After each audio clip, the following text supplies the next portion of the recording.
Yo, what's up para Bujang people sekalian? Kembali lagi bersama admin Bujang di sini.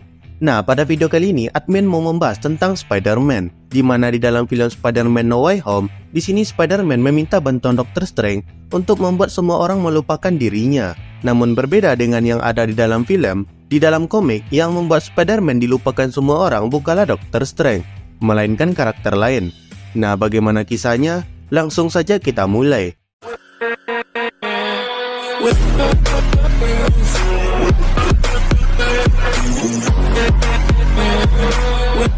Oke, di dalam film Spider-Man No Way Home, identitas Spider-Man terbongkar karena difitnah oleh Mysterio.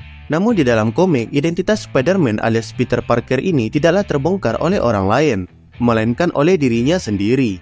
Hal ini terjadi ketika Civil War berlangsung, di mana kubu superhero yang setuju dengan superhero registration baku hantam dengan kubu superhero yang tidak setuju dengan superhero registration ini.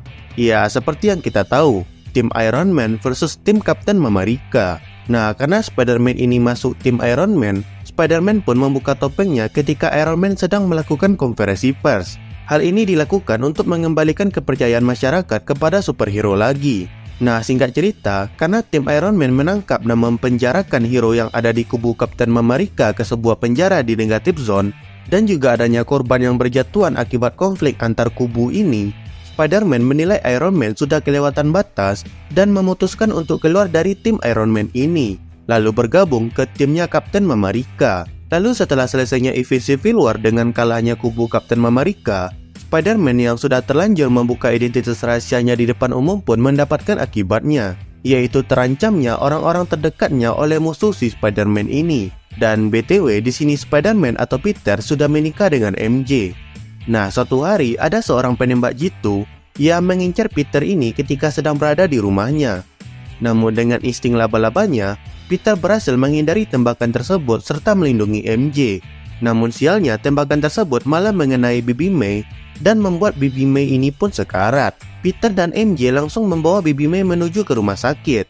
Berhubung si Peter ini berada di kubu Captain America dan sekarang masih menjadi buronan, dia memakai nama palsu untuk dirinya menjadi Peter Morgan dan Baby May menjadi May Morgan. Hal itu demi membuat Baby May bisa mendapatkan perawatan di rumah sakit tersebut. Namun karena memakai nama palsu, Baby May pun tentu menjadi tidak terdata di dalam asuransi kesehatan. Belum lagi si Peter yang pada saat itu sedang kismin-kisminnya, membuat keadaan menjadi semakin memburuk. Karena tanpa uang, Baby May terancam akan dipindahkan ke ruangan lain. Karena hal itu, Peter pun mencoba pergi keluar dan mencari uang. Namun sebelum Peter keluar dari rumah sakit tersebut, petugas rumah sakit tadi memanggil Peter. Ternyata si petugas ini punya seorang paman yang hampir mati karena kecelakaan, namun berhasil selamat berkat ditolong oleh Spider-Man. Si petugas ini ternyata tahu jika Peter adalah Spider-Man meskipun dia sedang menggunakan nama palsu. Si petugas berkata jika dia akan melakukan semua yang dia bisa untuk membuat Baby May tidak dipindahkan. Namun bagaimanapun peraturan rumah sakit tidak bisa selamanya dia kecoh. Jadi ya tetap jika tanpa uang, Baby May akhirnya terpaksa harus dipindahkan. Mendengar hal itu, Peter merasa tersentuh lalu keluar dari rumah sakit tersebut untuk mencari uang. Peter lalu berayun melintasi kota menuju ke Stark Tower. Tony Stark yang mendapat peringatan penyusup pun langsung menyerang orang yang menyusup ke gedungnya itu. Peter yang dihantam oleh Tony langsung mengeluarkan jaring laba-labanya ke kaki armor Iron Man, yang mana hal itu membuat mereka berdua jatuh ke bawah. Tony dan Peter pun berhasil mendarat dengan selamat. Tony pun marah kepada Peter atas hal yang barusan Peter ini lakukan. Belum lagi, Tony juga marah tentang Peter yang malah melawan dirinya dan berbelok ke timnya Captain America.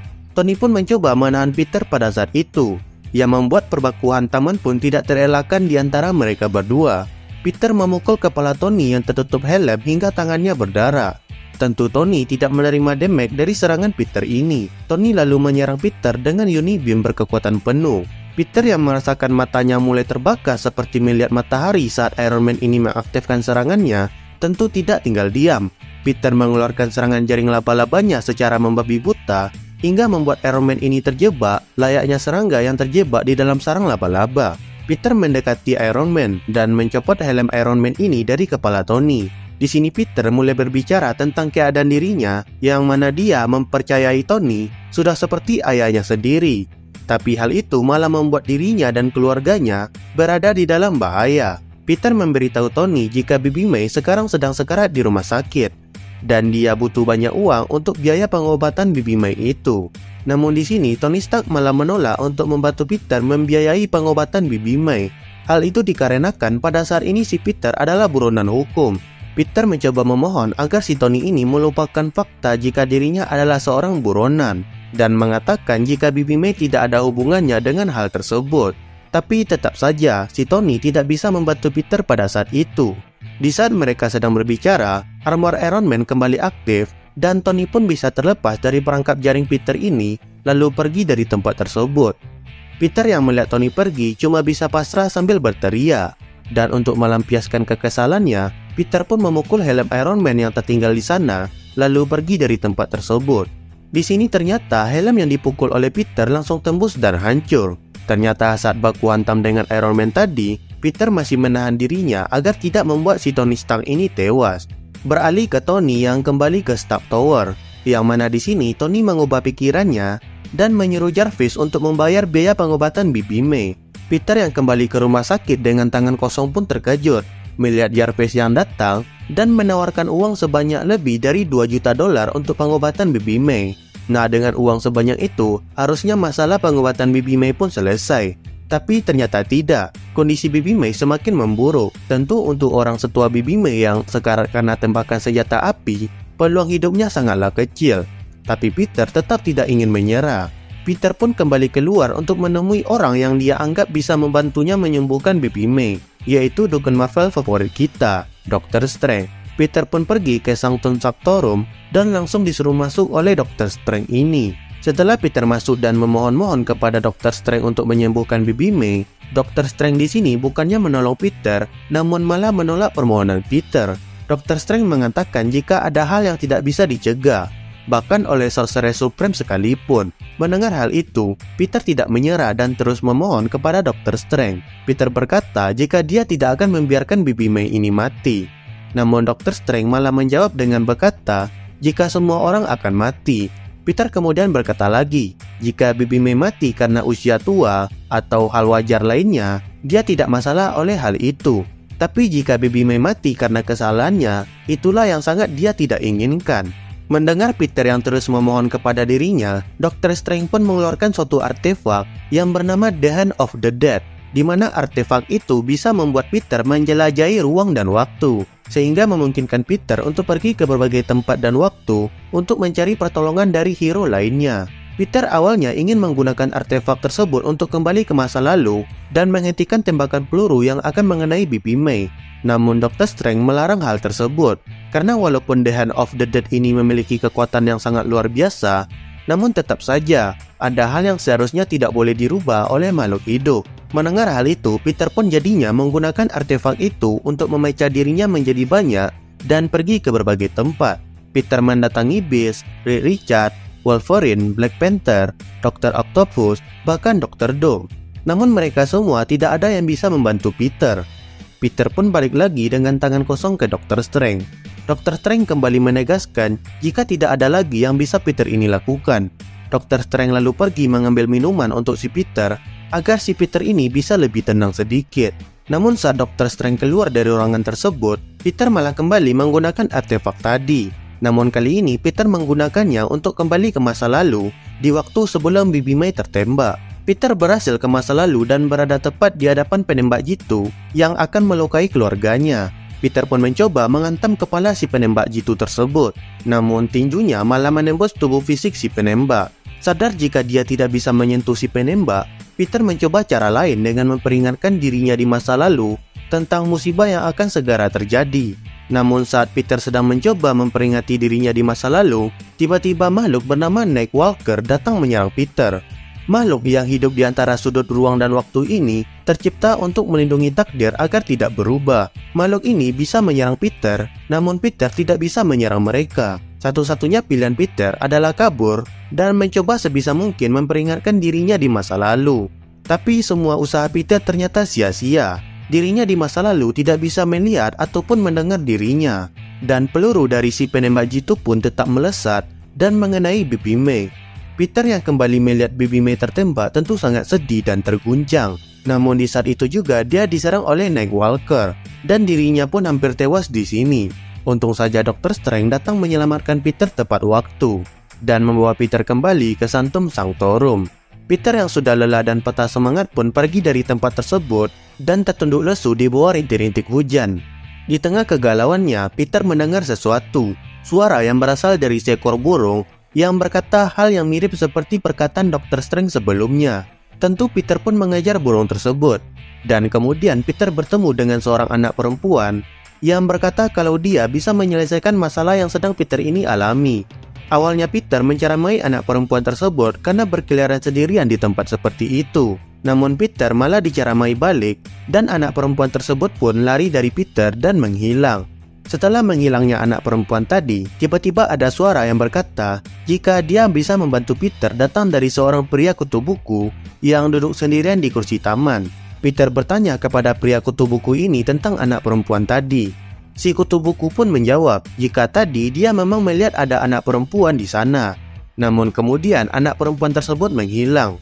Mendengar hal itu, Peter bertanya ke pria ini, siapa dia sebenarnya? Pria kutu buku ini pun memperkenalkan dirinya sebagai software designer pada game komputer. Nah, di tengah perbincangan dengan pria kutu buku ini, Peter malah dipanggil oleh seorang kakek-kakek kaya raya dari dalam mobil. Si kakek itu berkata kepada Peter jika dia melihat orang yang sedang Peter ini cari. Si kakek kaya ini pun menyuruh Peter untuk masuk ke dalam mobilnya. Rupanya di dalam mobil kakek kaya raya ini dipenuhi oleh berbagai gadget canggih yang membuat Peter cukup terkesan. Setelah berbincang-bincang tentang kehidupannya, si kakek kaya raya pun memberhentikan mobilnya dan mengantar Peter menuju ke sebuah gang. Peter pun menelusuri gang tersebut dan si kakek kaya raya tadi juga ikut menghilang. Kemudian di saat itu muncullah seorang wanita berpakaian serba merah di hadapan Peter. Si wanita serba merah ini mulai berbicara tentang hal-hal berbau kehidupan alternatif, masa depan alternatif, dan takdir alternatif. Peter yang mendengar perkataan si wanita pun menjawab jika dia tidak percaya hal yang begituan. Tapi si wanita itu malah berkata hal yang mengejutkan. Dia berkata jika Peter baru saja menemui versi alternatif dari kehidupannya, di mana pria kutu buku yang Peter temui tadi adalah versi alternatif dirinya yang menjadi no-lab dan gagal di dalam masyarakat, sehingga membuat Peter tidak bisa mengeluarkan potensi sesungguhnya dari dalam dirinya. Sedangkan kakek kaya raya yang Peter temui tadi adalah versi dirinya yang menjadi seorang bilioner di usia 30 tahun dan membuat sebuah perusahaan bernama Peter Industry. Si wanita serba merah ini mengatakan jika kedua versi Peter tadi cuma sebagian kecil dari kemungkinan tak terbatas dari berbagai versi dirinya.